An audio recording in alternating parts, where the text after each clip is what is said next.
ตายาတဲ့ဆောင်းတွင်းလေးတစ်ခုမှာတော့ကျော်ရီတို့မိသားစုတွေဟာလမ်းဘေးမှာတောင်းစားနေခဲ့ရပါတယ်။ပတ်စားလိုက်တာကွာ။အဲ့ဒီချိန်မှာအန်ဒီကြီးကကျော်ရီအတွက်ပတ်စံတွေပေးလိုက်ပါတယ်။ကျေးဇူးပါပဲနော်မကြီး။ကြားပါတယ်။ဆောင်းတွင်းကအေးတာမလို့ဘူတာလေးတွေဝယ်စားနော်။သဘောကောင်းတဲ့အမကြီးကထွက်သွားပါတယ်။ကျော်ရီပတ်စံကိုသူ့အမေကယူလိုက်ပါတယ်။ကဲသမီးဘာလို့ထလဲအမေမင်းကိုဝယ်ပေးမယ်။အမေတပ်ပိုင်စားညာလေ။တော်စမ်းမ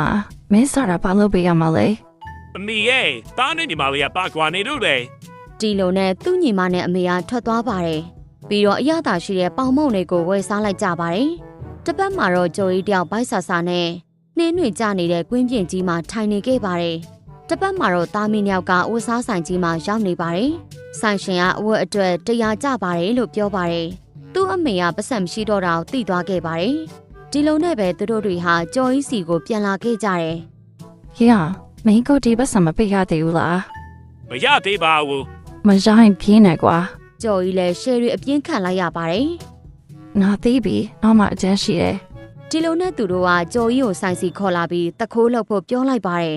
။ဒါမလို့တင်ဘူးအမေ။ဘာရဲ့မလို့ဘူးဟုတ်လား။ကျော်ရီလည်းကြောက်တာနဲ့ထွက်သွားပြီးမုံတွေကိုချင်းနဲ့ထိတ်လာပါတယ်။နောက်တော့ဆိုင်ပြင်ကိုထပ်ပြေးပါတော့တယ်။ဒါပေမဲ့မရပါဘူး။ဆိုင်ဝန်ထမ်းရောက်နေခဲ့ပါတယ်။သူ့ရဲ့မွေးစားမေကတော့ထွက်ပြေးသွားခဲ့ပါတယ်။စိတ်တူတူနဲ့ကျော်ရီကိုရှယ်ပလန်နဲ့ပြေးမာတော့တယ်။ခဏကြာတော့သူအပြင်ကိုပြန်ရောက်သွားပါတယ်။ဒီလိုနဲ့မိန်းကလေးတယောက်ပတ်စံအိတ်အောက်ကျသွားတာကိုမြင်သွားပါတယ်။ကျော်ရီလည်းကောက်ပြီးတော့လိုက်ပေးပါတယ်။ကျေးဇူးပါပဲနော်။အိုးငါအကျဉ်းရပြီ။သူ့အမေကမိန်းကလေးစီသွားပြီးကျော်ရီကိုမွေးစားချင်လားလို့မေးလိုက်ပါတယ်။ကောင်မလေးကမွေးစားမယ်လို့ပြောလိုက်ပါတယ်။ဒါအမေနဲ့ပဲနေချင်တာလေ။စိတ်မပူပါနဲ့အန်တီမင်းကိုစောင့်ရှောက်မယ်။ကဲပြောသူ့အတွက်ဘယ်လောက်ပေးရမှာလဲ။တသိန်းမဲ့ပြီ။ဘလို့တသိန်းဟုတ်လား။ဒီလိုနဲ့တသိန်းပေးလိုက်ပြီးထွက်လာခဲ့ကြပါတယ်။ကျော်ရီလည်းတိုက်အိမ်ကြီးစီကိုရောက်လာပါတယ်။ပြီးတော့ထဲမှာသူ့ရဲ့အရန်မှိုက်တဲ့အိမ်ယာကြီးကိုမြင်သွားပြီးပျော်နေခဲ့ပါတယ်။ဒီလိုနဲ့ပတ်1လေးကအဆုံးသတ်သွားပါတယ်ရှင်